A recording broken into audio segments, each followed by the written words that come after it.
an ad hoc committee of the Bar Association.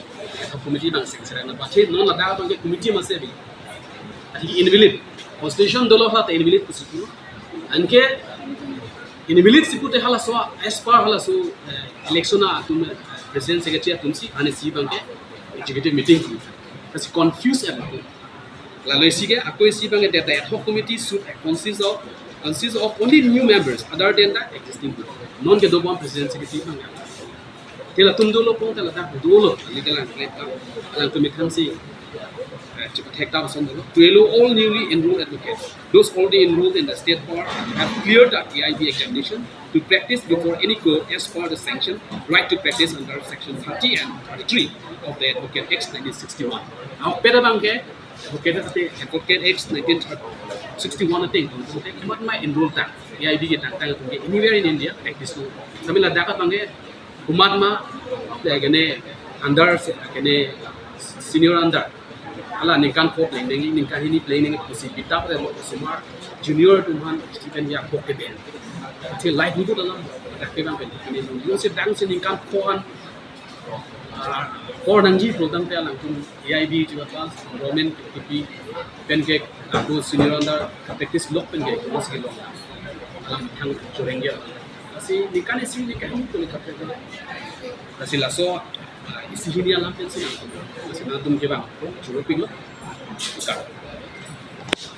মই ইয়াতে কৈ দিওঁ হা এটা বহুত দুৰ্ভাগ্যৰ কথা চৰকাৰে কিবা এটা কৰিলে অসন্তুষ্ট হৈ সাধাৰণ ৰাইজে প্ৰতিবাদ কৰে ঠিক তেনেধৰণে আজি অধিভক্তাক নিজৰ অধিকাৰৰ কাৰণে আজি এই কি কয় সংবাদ মেল মাতিবলগীয়া হৈছে গতিকে মেইন কাৰণ হৈ গ'ল যে এজন অধিভক্তা পাছ কৰাৰ পিছত ইয়াতে ওকালতি কৰা আহে তেওঁলোকক যদি বাধা দিয়ে ডিফু বাৰ এছ'চিয়েশ্যন য'তনো ডিফু বাৰ এছ'চিয়েশ্যন সন্থাৰ সভাপতি বা সম্পাদক হওক নেতৃত্বতে হওক তেওঁলোকৰ যোনটো কাৰ্যকাল আছে এইটো সম্পূৰ্ণভাৱে অবৈধ যিটো 3 বছৰ কাৰ্যকাল আছে 3 বছৰ ওপৰ হৈ গ'ল 4 বছৰ হ'বলগীয়া হৈছে কিন্তু তেওঁলোকৰ এইটো কাৰ্যকাল নাই কিন্তু তেওঁলোকে কাৰ্যকাল শেষ হোৱাৰ পিছতে এতিয়া সিদ্ধান্ত লৈছে যিবোৰ নতুনকৈ ওকালতি কৰিব অহা ছাত্ৰ ছাত্ৰীয়ে হওক বা নতুনকৈ অহা অধিভক্তাই হওক ইয়াতে যদি প্ৰেক্টিছ কৰিব আহে তেন্তে নিয়মবোৰ বনাইছে যে 2 বছৰ বা 5 বছৰ 2 বছৰ বা 5 বছৰ নোহোৱালৈকে তোমালোকে এটাও ছাবমিশ্যন দিব নোৱাৰে বুলি গতিকে এইটো বস্তু আমি কেতিয়াও আমি মানিব নোৱাৰোঁ আৰু সহ্য নকৰোঁ যদি তেওঁলোকে এইটো নিয়মটো বনাইছে তেন্তে আমি AIB পাছ কৰা বা আমি এনৰলমেণ্ট কৰাটো আমাৰ মূল্যই নাই গতিকে আমি এই সংবাদ মেল জৰিয়তে আমি জনাই দিব বিচাৰিছোঁ যে আজি ইয়াত এই বৰ্তমানৰ সেলফ ষ্টাইল প্ৰেছিডেণ্ট বা ছেক্ৰেটাৰী তেওঁলোকৰ নেতৃত্ব লোৱা সকলোকক যে এসপ্তাহ ভিতৰত আমি টাইমলাইন দিছোঁ যদি এসপ্তাহ ভিতৰত আমাৰ দাবী হৈ গ'ল যে অতি শীঘ্ৰে যিবোৰ সিদ্ধান্ত লৈছে সেইটো বাতিল কৰিব লাগে 2 নম্বৰ কথা হ'ল যে অতি শীঘ্ৰে জেনেৰেল মিটিং পাতি নতুনকৈ কমিটি বনাব লাগিব 3 নম্বৰ কথা হ'ল যিসকল নতুনকৈ ইয়াত প্ৰেক্টিছ কৰিব অহা যুৱতী বা ওকালতি কৰিব অহা তেওঁলোকক যাতে 2 বছৰ বা 5 বছৰ এইটো আমি কিতা মানি ল'ব এইটো বাতিল হ'ব লাগিব আৰু সকলোকক যাতে সমান এটা দৃষ্টি চাই যাতে মাহিমা চকুতি নাচায় এইটো আমাৰ দাবী 4 নম্বৰ কথা হ'ল যে বৰ্তমান যোনটো কমিটি ভংগ হৈ গ'ল এইটো কমিটি যাতে এডহক কমিটি বনায় আৰু এডহক কমিটিত যাতে পূৰ্ণবোৰ কমিটিবোৰ এই এডহক কমিটিত যাতে নাথাকে এইটো আমাৰ দাবী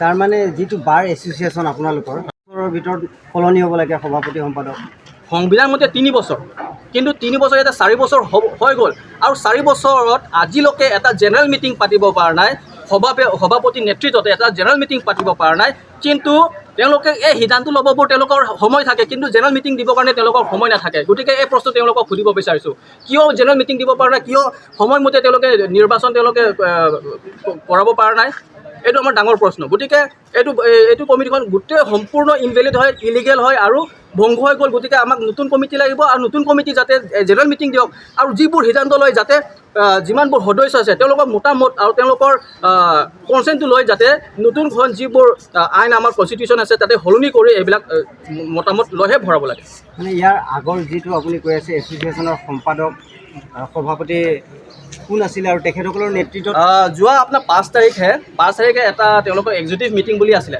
এই এক্সিকিউটিভ মিটিঙত সভাপতি আৰু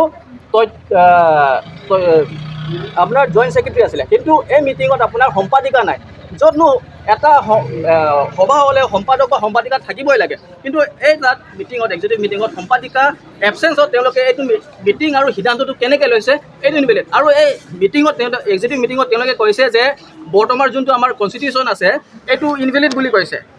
গতিকে আইনখন যদি ইনভেলিড হৈছে তেন্তে মিটিংখন কেনেকৈ ইনভেলিড হোৱা নাই, এইটো ভংগ হৈছে। গতিকে এই গোটেই প্ৰক্ৰিয়াটো তেওঁলোকে অকল নিজৰ এটা শাসন আৰু এটা জেগাত বহিবৰ কাৰণে তেওঁলোকে এইটো ৰাজনীতি কৰিছে। আৰু যিসকল তেওঁলোকৰ জড়িত আছে গোটেইকেইটাক আমি আহ্বান জনাইছোঁ যাতে তেওঁলোকক নতুন আহা তেওঁলোকক যাতে হাৰাশাস্তি নিদিয়ে, এইটো আমাৰ অনুৰোধ। তেওঁলোকে মানে কোনে কৰি আছে এইটো? ইয়াতে এটা লবি হৈ আছে, এটা পলিটিক্স হৈ আছে যে নৰ্থ কোৰিয়াত মানে কিম জং উন যি বিচাৰে এইটো আইনে তাতে চলে। কিন্তু ভাৰত এটা আমাৰ ডেম'ক্ৰেটিক এটা গণতান্ত্ৰিক দেশ, গতিকে গণতান্ত্ৰিক দেশত চবৰ অধিকাৰ আছে। গতিকে আমাৰ অধিকাৰবোৰ তেওঁলোকে যাতে লৈ নাযায় আৰু আমাৰ অধিকাৰবোৰ যাতে আমি সকলোৱে লৈ আমি আগবাঢ়ি যাম আৰু সকলোৱে যাতে আমাৰ যোনটো এডভকেচি প্ৰেক্টিচিং লাইনটো যাতে আমি সকলোৱে গৈ এনজয় কৰিম বা আমি যাতে আমাৰ অনুভূতি দিনত আমি একেলগে এটা ঘৰত আমি থাকিম, এইটো আমাৰ মানে এতিয়া আপুনি ক'ব বিচাৰিছে যে সম্পূৰ্ণ আৰু যোনটো চেল্ফ ষ্টাইল কোৱা প্ৰেচিডেণ্ট নিজকে এইটো আমি প্ৰেচিডেণ্টো নামানো আৰু ছেক্ৰেটেৰীও নামানো। গতিকে এই এক্সিকিউটিভ মিটিংখন ভংগ হৈ গ'ল। এতিয়া সভাপতিৰ নাম কি বুলি ক'লে আপুনি?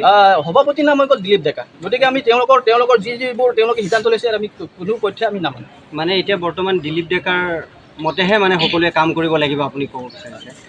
তেওঁলোকে এইটো ভাবিছে, কিন্তু তেওঁলোকৰ চিন্তাধাৰা আমি কেতিয়াও মানি ল'ব নোৱাৰোঁ যোগ্য নহয়। গতিকে সভাপতি ভাবিছে যে গোটেই জীৱনটো মই ইয়াতে বহি থাকিম আৰু মই যি মন যায় তাকে কৰিম। গতিকে এইটো গণতান্ত্ৰিক দেশ, আমাৰ কথা শুনিব লাগিব।